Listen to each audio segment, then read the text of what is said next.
नमस्कार। हर संदेश में आपका स्वागत है। मैं विनय जोशी। एक छोटे से देश ने विश्व की सबसे बड़ी शक्ति समझने वाले देश को धूल धूमित कर दिया, उसको धराशायी कर दिया। और किस आधार पर किया? वहां के लोगों की एकता, अखंडता और राष्ट्रभक्ति के आगे। इस राष्ट्रभक्ति ने बता दिया, अगर देशवासियों में देश के प्रति जज्बा हो तो सामने लड़ाई लड़ने वाला कितना ही पावरफुल देश क्यों नहीं हो, उसको घुटनों पर लाके पटका जा सकता है। और इसी बात को लेकर आज हम चर्चा करते हैं। और एक देश ऐसा भी है जो विश्व की सबसे बड़ी आबादी में आता है, लेकिन वहां के कुछ नेता देशवासियों में पैनिक पैदा करते हैं अपने देश के प्रति। अपने देश के लोगों में भ्रम पैदा करना चाहते हैं ताकि वो सरकार के खिलाफ खड़े हो जाएं, ताकि उनके देश के प्रति एकता नहीं बनी रहे। इन सब बात को लेकर हम चर्चा करते हैं। सबसे पहले चर्चा करेंगे ईरान को लेकर। ईरान के देशवासियों ने जो देश प्रेम दिखाया, देश के प्रति जो जज्बा दिखाया, उसको सैल्यूट करना पड़ेगा। आज पूरे विश्व में ईरान की चर्चा है। इसलिए चर्चा नहीं है कि ईरान ने मिसाइल छोड़ी, मिसाइल दागी, आक्रमण किया।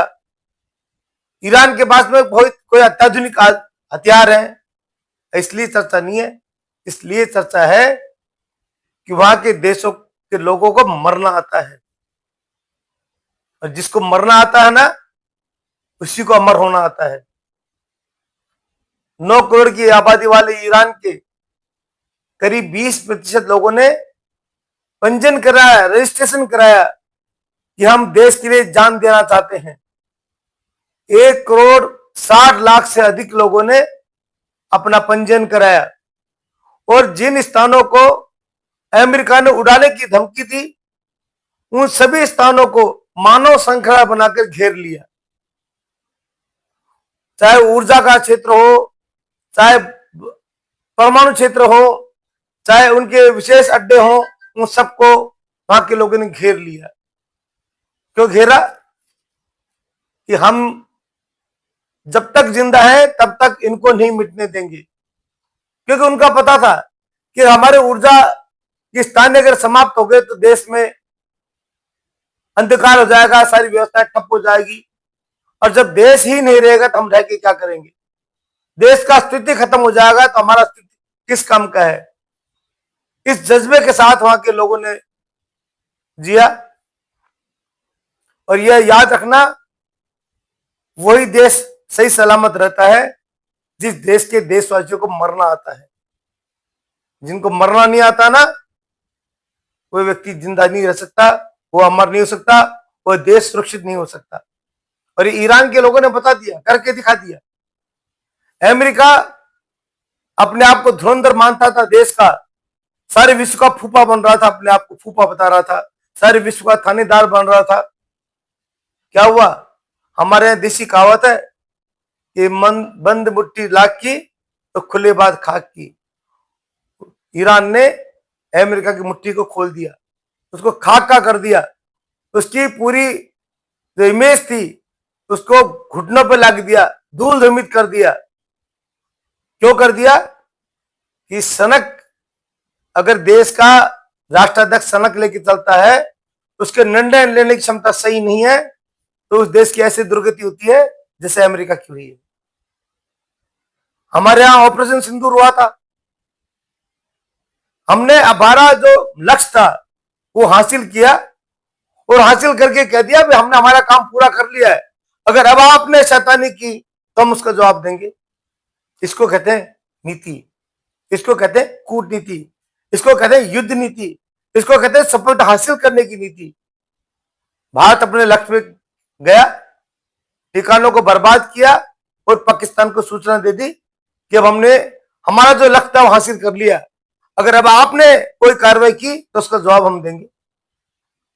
और कुछ ही घंटों बाद में पाकिस्तान को सरेंडर होना पड़ा। पर हमारा विपक्ष क्या चाहते थे? लंबा युद्ध चले, भारत की दुर्दशा हो जाए, भारत तबाह हो जाए। किस लिए तबाह हो जाए? हमको शासन में आना है इसलिए तबाह हो जाए भारत। क्या सोच है? धिक्कार है ऐसे लोगों पर जो देश के अपनी सत्ता के खातिर देश की बदनामी चाहते हैं, देश को डुबोना चाहते हैं। क्या नारा दिया? सरेंडर। अमेरिका के आगे भारत सरेंडर हुआ।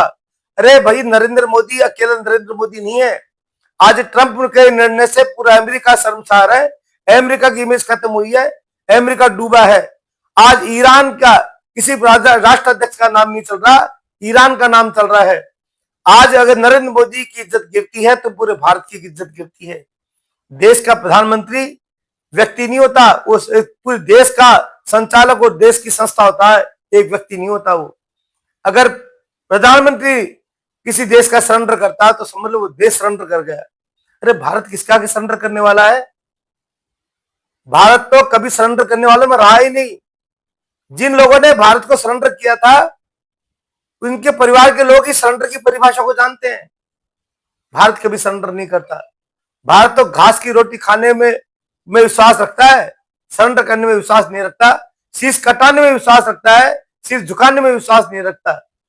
1965 के अंदर भारत पाकिस्तान के युद्ध के दौरान अमेरिका ने धमकी दी कि मैं भारत को गेहूं नहीं दूंगा, भारत की गेहूं सप्लाई बंद करूंगा, अनाज सप्लाई बंद करूंगा।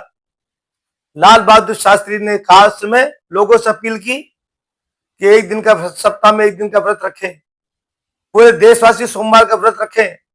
देश में अन्न के भंडारों की कमी है।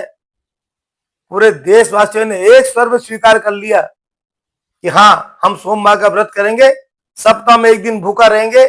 और शुरुआत की लाल बहादुर शास्त्री ने अपने परिवार से, कि परिवार के लाल बहादुर शास्त्री के परिवार के लोग एक दिन भूखा रहेंगे, भोजन नहीं करेंगे।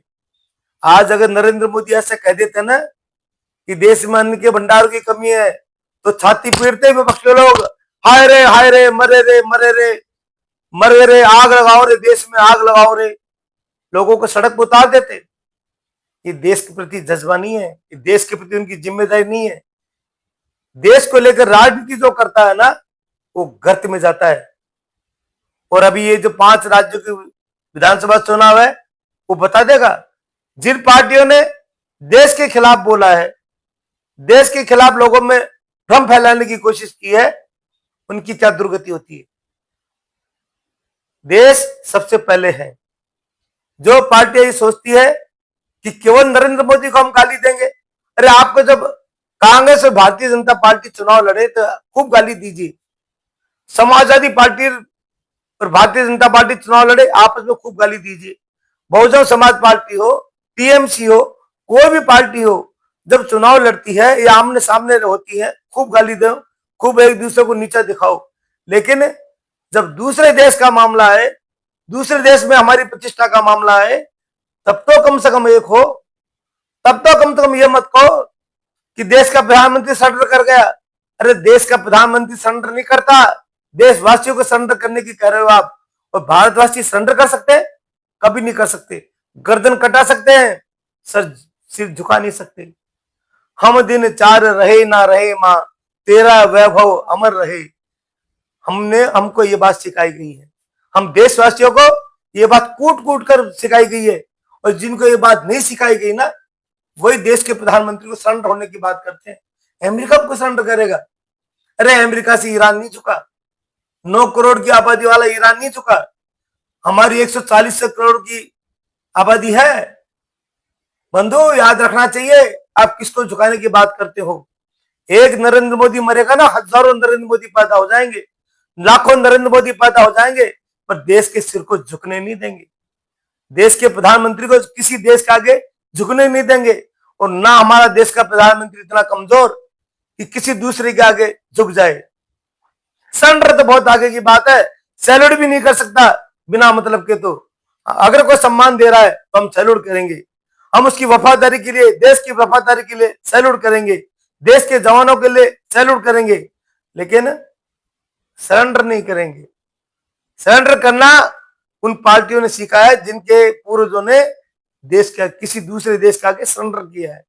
उनको ये परिभाषा याद आती है, उनको ये शब्द याद आता है, भारतवासियों को गौरव में शब्द याद आते हैं, हमको शब्द याद आते हैं शीश कटाने का, हमको बात याद आती है घास की रोटी खाने की, हमको सरेंडर करने की याद नहीं आती, हमें याद आता त्याग करना, तपस्या करना, संगठित रहना। जरूरत पड़े तो हम शास्त्र उठाते हैं और जरूरत पड़े तो हम शास्त्र उठाते हैं। हमें शास्त्र भी उठाना आता है और हमें शस्त्र भी उठाना आता है।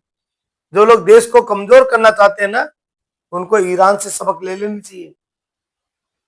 ईरान में एक भी व्यक्ति ने विरोध नहीं किया और अमेरिका अपने आप को बहुत शक्तिशाली देश समझता है, वहां विरोध था, आपस में मतभेद थे, अमेरिका के अंदर मतभेद थे। परिणाम क्या हुआ? उस देश को सरेंडर करना पड़ा। जो सरेंडर करने की परिभाषा जिनको नहीं आती ना, वो अमेरिका से सीखे, और देश एकता की परिभाषा जिनको नहीं आती है वो ईरान से सीखे। धन्यवाद, नमस्कार।